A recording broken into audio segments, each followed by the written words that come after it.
Alô, amigo, alô, amiga, sejam todos muito bem-vindos ao nosso super curso de língua portuguesa. Eu sou o professor Daniel Vícola e nós estamos falando, neste exato ponto do nosso curso, sobre semântica. Aliás, já vamos colocar aqui em tela, esta é a nossa quarta aula do assunto semântica. Estamos na quarta aula do módulo dedicado à semântica. E quais serão os assuntos de que trataremos nesta videoaula? Vem comigo. Começo trazendo, lembrem-se de que estamos falando sobre conceitos importantes da semântica e que vão operacionalizar as nossas análises. Então, para que eu faça uma análise semântica, eu tenho que me valer de algumas ferramentas, de alguns instrumentos de análise. Agora falaremos de mais um desses instrumentos, que é o conceito de campo semântico. Acompanhe comigo a definição. Vou me colocar aqui um pouco mais ao lado para liberar o texto, para que possamos visualizá-lo sem dificuldades. Campo semântico.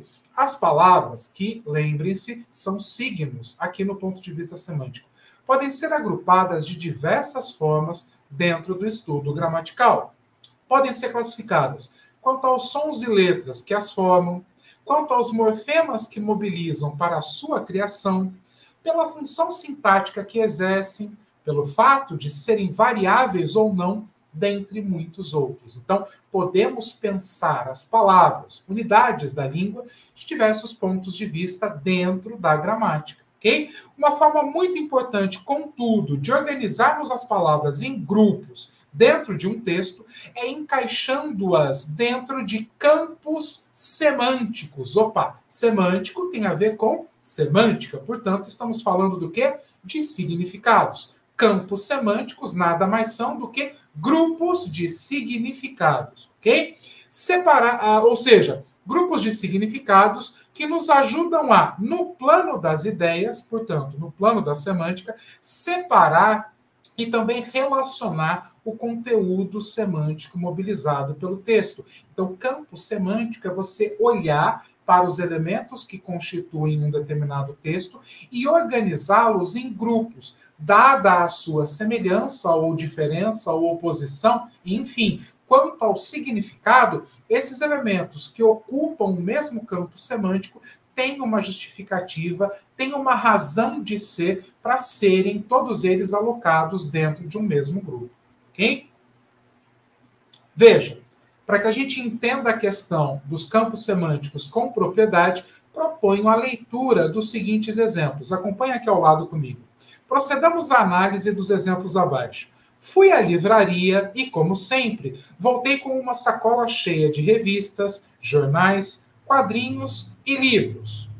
Paremos um instantezinho. Revistas, jornais, quadrinhos e livros, dá para você entender porque todas essas palavras foram colocadas lado a lado aqui na construção desse texto? Porque todas elas, obviamente, me remetem a uma mesma condição. Eu fui à livraria e tudo que está elencado aqui nessa sequência efetivamente são produtos que eu posso adquirir numa livraria. Então aqui eu tenho um campo semântico formado por produtos que correspondem ao universo semântico da livraria.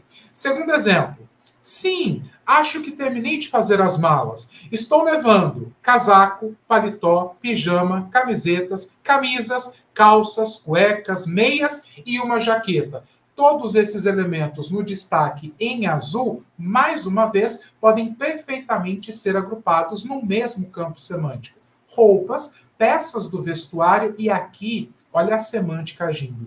Eu tenho dados que nem estão efetivamente no texto, mas que ficam claríssimos pela simples enumeração desses elementos que compõem o campo semântico. Esta mala, eu sei, você sabe, é a de uma pessoa do sexo masculino. Porque ele está dizendo, sim, acho que terminei, então eu, há uma primeira pessoa aqui, certo? Acho que terminei de fazer as malas. Estou levando. Então ele está falando tudo aquilo que ele colocou na mala dele, não é? Casaco, paletó, pijama, camisetas, calças, cuecas, meias e uma jaqueta. Então, ó, a presença de elementos, né, muito específicos do sexo masculino me permite, por exemplo, por meio da análise desse campo semântico, chegar à conclusão de que se trata de uma pessoa ou de uma personagem masculina, por conta dos elementos ali presentes. No próximo exemplo, na aula de hoje, então, professor, iniciando a aula, né? Na aula de hoje estudaremos as serras, os rios, as montanhas, os lagos e os riachos do nosso estado. Olha lá, eu tenho a figura do estado lá no final, que engloba, inclusive, todos os outros elementos citados anteriormente. Há uma hierarquia dentro desse campo semântico, mas todos eles me remetem a conteúdo muito típico de uma área do conhecimento que é a geografia. Eu sei que essa aula é uma aula de geografia por conta dos elementos de que ela irá tratar. Então, veja, a análise de campos semânticos nos leva a inferir algumas informações. E essas informações são consideradas interpretação de texto. Porque eu estou falando, olha, é uma aula de geografia e eu provo que é de geografia por conta dos elementos presentes aqui. Tudo bem? Então, a análise de campos semânticos nos permite chegar a algumas conclusões perfeitamente plausíveis diante daquilo que o texto nos apresentou. Tudo bem? Avançando aqui para o próximo slide. Vejam lá, a noção de campo semântico é tão cara, tão necessária, tão primordial à estruturação dos textos, que uma mínima ruptura neste plano vai gerar falhas gritantes aos nossos olhos, como se observa nos exemplos abaixo. Vejam só, então, a cada um desses 3 exemplos iniciais, eu acrescentei novos itens lá dentro da sequência de elementos listados. Mas observe o que acontece ao inserirmos esses novos elementos. A primeira, fui à livraria e, como sempre, voltei com uma sacola cheia de revistas, jornais, quadrinhos e alguns tomates. Opa, tomates? Como assim? É inevitável o estranhamento, é inevitável a pergunta. Tomates? Como assim? Você está falando de livros, revistas, jornais, quadrinhos? Tomates. Do nada você me tira tomates. A construção de campos semânticos é algo que nos é tão elementar, tão essencial, que a mínima ruptura desse plano de significação já nos acende o alerta vermelho. Não, peraí, o que está acontecendo?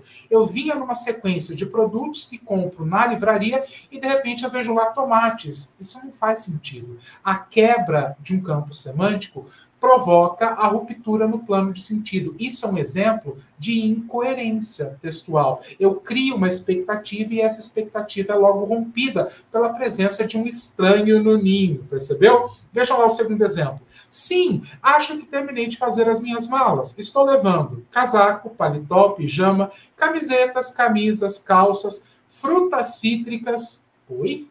Frutas cítricas? Na mala? Como assim, Bial?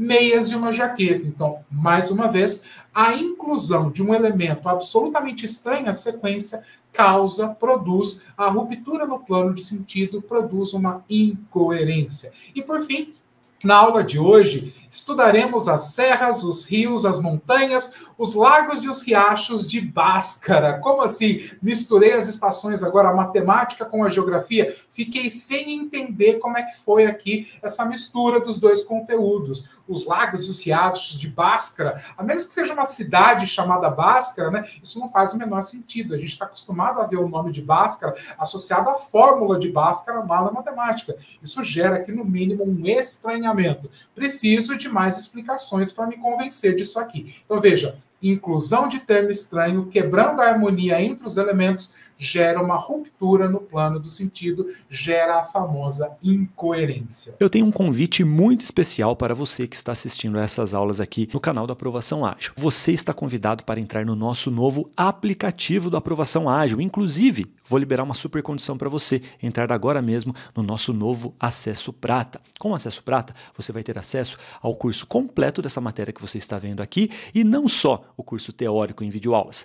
Você terá acesso ainda a aulas práticas de engenharia reversa, os materiais enxutos de língua portuguesa, de redação e não só dessa matéria, viu? Você terá acesso aos cursos completos de todas as matérias de língua portuguesa, matemática, raciocínio lógico, informática e ainda aos nossos cursos de metodologia, os desafios do Aprovação Ágil, as imersões, workshops. Então tem muito conteúdo para você ter uma ideia. São mais de R$9.000 em cursos por um valor praticamente simbólico que eu vou liberar para você agora, menos de R$1 por dia, R$29,90 por mês naquele sistema ainda que nem come o limite do seu cartão de de crédito. Então, clique aqui no primeiro link da descrição para aproveitar essa condição agora mesmo antes que ela saia do ar. Continue com a aula e, claro, a gente se vê dentro do aplicativo da Aprovação Ágil, tá? Avançando aqui, falaremos agora de outros dois instrumentos de análise semântica, a figura dos hipônimos e dos hiperônimos. Aqui é muito fácil de você gravar, anote aí. Hipônimos, lembre-se de hipo menos, ok? E hiper mais. Os hipônimos são palavras muito específicas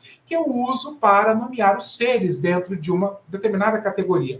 E já os hiperônimos são aquelas palavras capazes de englobar, ou seja, elas funcionam como uma referência para todos esses outros itens que eu consigo elencar logo abaixo. Vamos ler aqui a definição e depois os exemplos, você vai entender perfeitamente o que estou lhe dizendo. Vejam lá, ainda pensando nos campos semânticos, serão chamados hipônimos todos os signos, mais uma vez, signo é sinônimo de palavras, que pertencentes a um mesmo campo, referirem-se a seres ou coisas mais específicos dentro daquele grupo.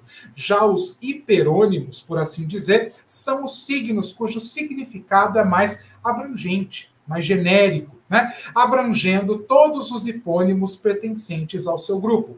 Entendamos essas relações por meio de exemplos. Então, vou colocar aqui em tela agora os exemplos e você vai entender direitinho de que é que estou lhe falando. Deixa eu ampliar aqui para ficar mais claro para todo mundo.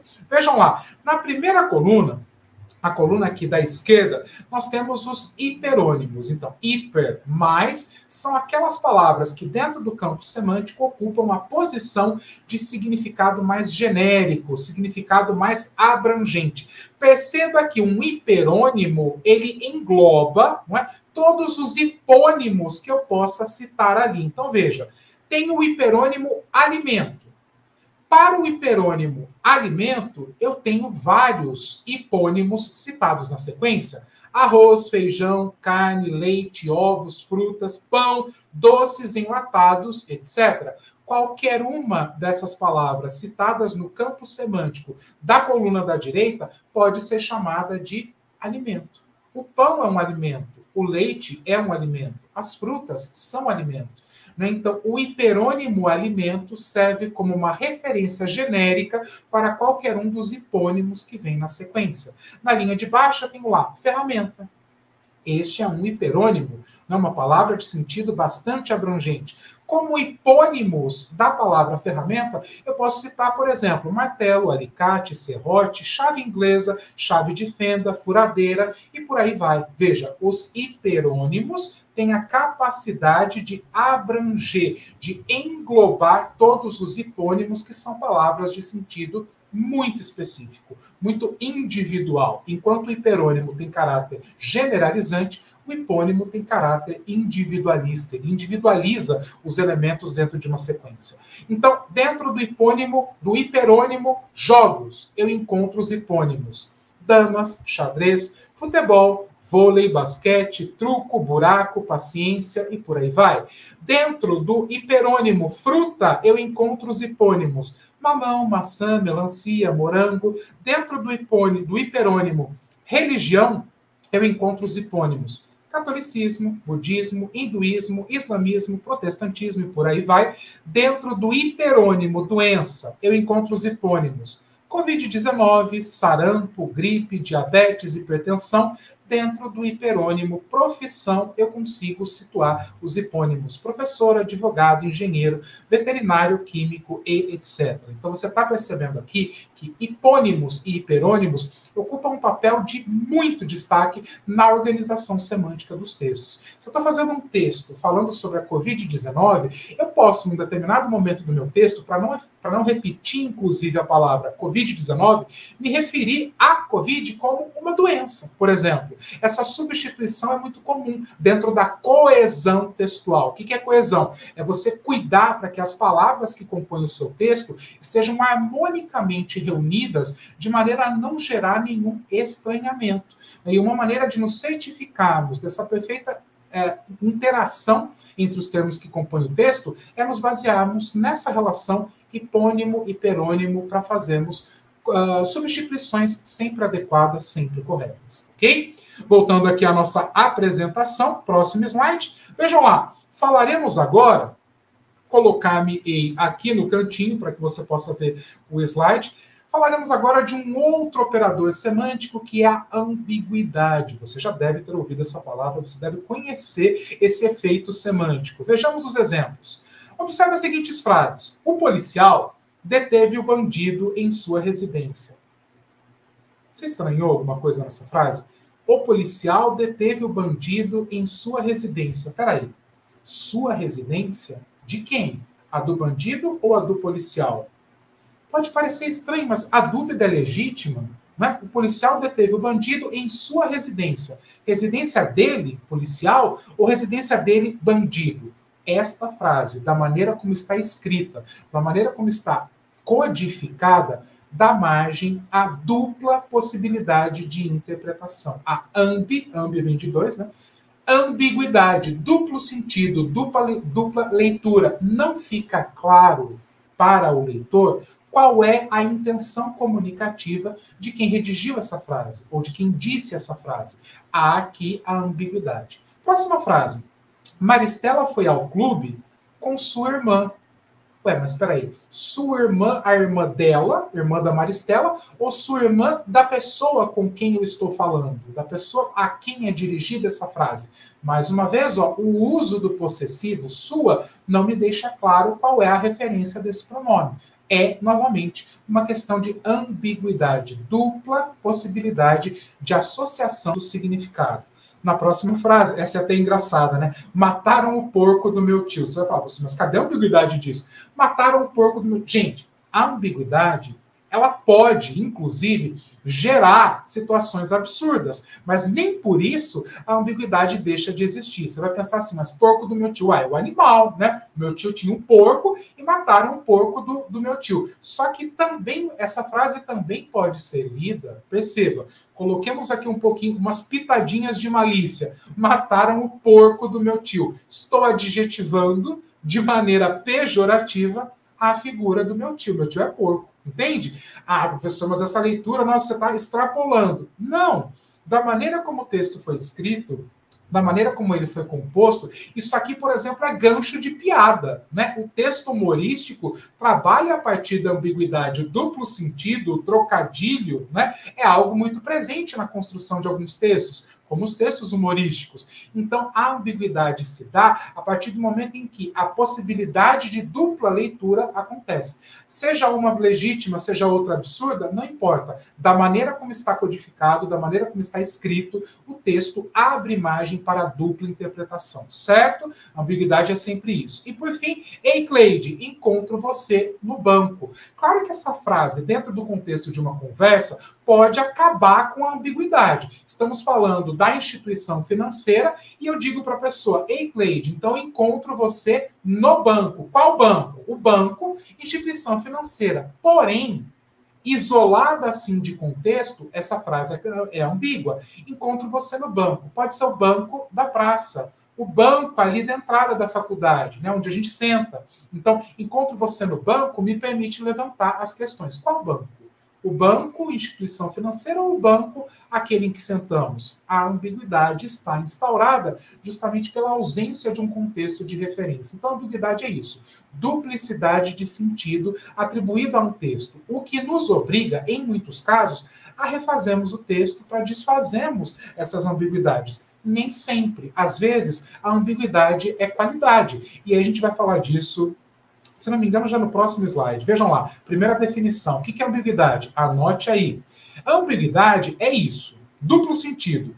Ocorre quando um enunciado, por um problema na sua formulação, abre margem para mais de uma leitura e, por conseguinte, mais de uma interpretação.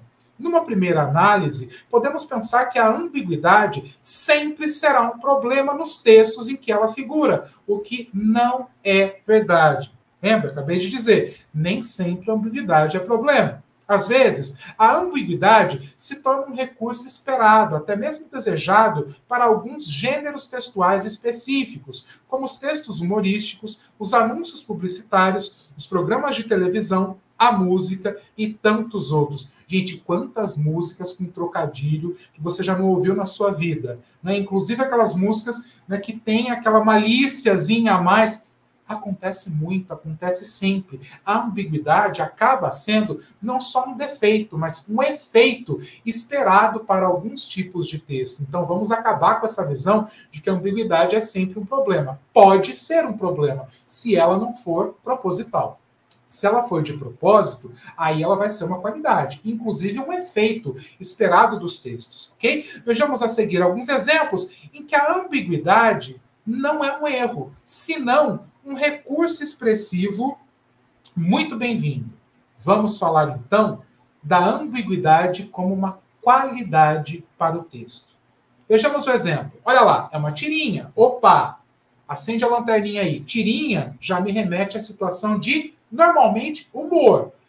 Tá, pode ser uma tirinha que não tenha humor, mas normalmente tem. A minha experiência prévia como leitor me leva, né, à expectativa de que na tirinha haja algum tipo, algum efeito de humor. Vejamos então o texto. O pai está lá mexendo num brinquedo, né, um carrinho que está ali em cima da bancada. O filho observa, né, e o pai faz um pedido. Só falta encaixar esse parafuso, filho. Vai buscar uma porca. Aí o menino sai, vai lá pro quintal. Vamos, Rosinha, é só por um instante. E ele foi literalmente buscar o quê? A porca, a bichinha, né? Como dizem meus alunos lá do Nordeste. Bichinha, foi buscar a bichinha da porca e não era exatamente esta a porca de que o pai estava falando. Veja, aqui a ambiguidade é um efeito esperado, né? Quer-se que o leitor ria da confusão feita pela criança. O pai disse, vai buscar a porca, né, a pecinha, para ele poder colocar o parafuso, e ele pensou na porca, o animal que estava lá no quintal brincando. Então veja, aqui a ambiguidade é qualidade, e não defeito desse texto. É justamente o efeito semântico da ambiguidade que me permite entender e justificar o humor presente na tirinha. Vamos a mais um exemplo? Agora com ela, minha amada, minha queridinha, a Mafalda. Essa já caiu em prova de concurso, já caiu em prova de Enem, prestem atenção. Tá lá a Mafalda analisando o seu dedinho indicador, ela diz, é incrível a importância do dedo indicador. Um patrão faz assim, e ela faz, né, o gesto de apontar, faz assim com o indicador e 3.000 operários vão para a rua. E ela, né, faz a simulação do gesto. Né, como se fosse o patrão. Esse deve ser o tal indicador de desemprego de que tanto se fala. Então, ela pega uma expressão que é lá da economia, né, e interpreta como? Interpreta denotativamente. Ela atribui um valor semântico denotativo quando ela pensa em indicador de desemprego como dedo indicador. O dedo indicador do patrão, que faz assim e manda, como ela coloca lá, 3.000 operários para a rua. Percebe? Aqui há o choque, a ambiguidade se instaura a partir do momento em que a Mafalda pensa na expressão indicador de desemprego, lá do universo semântico da economia, como sendo indicador aí, o dedo indicador. Então, aqui, de novo, o confronto e o contraste, né? De uma perspectiva denotativa com uma expressão conotativa lá da área da economia. Estão vendo? A ambiguidade nem sempre é defeito. Ela pode ser qualidade se for esperada, se for aguardada, se for bem-vinda à estruturação de um determinado tipo de texto. Então, fiquemos atentos. Temos que entender com que tipo de texto estamos lidando para daí criarmos algumas expectativas em relação à nossa interpretação. Você identificar o tipo de texto com o qual está trabalhando, ali na questão ou ali na sua interpretação, é de fundamental importância para garantir a regulagem do sentido. Aqui eu vou ser mais denotativo, mais conotativo, há aqui ambiguidade, há a quebra de um padrão semântico dentro de um campo, enfim. Agora, e cada vez mais, você já tem um instrumental que vai continuar a crescer nas próximas aulas para analisar semanticamente os textos e daí tirar as suas conclusões e daí fazer a resolução mais acertada das suas questões. Tudo bem, minha gente? Fico aqui deixando para vocês, como sempre, os meus contatos. Estão aqui, estão na tela. Siga-me no meu Instagram, a minha sala de aula virtual, @DanielVicola, ou entre em contato comigo pelo meu e-mail, profdanielvicola@gmail.com. Como sempre, foi um prazer estar aqui com vocês e eu já aguardo você no nosso próximo encontro, na nossa próxima videoaula. Tá ali, ó, aqui do lado. É só clicar. Bye, bye. Tchau, tchau.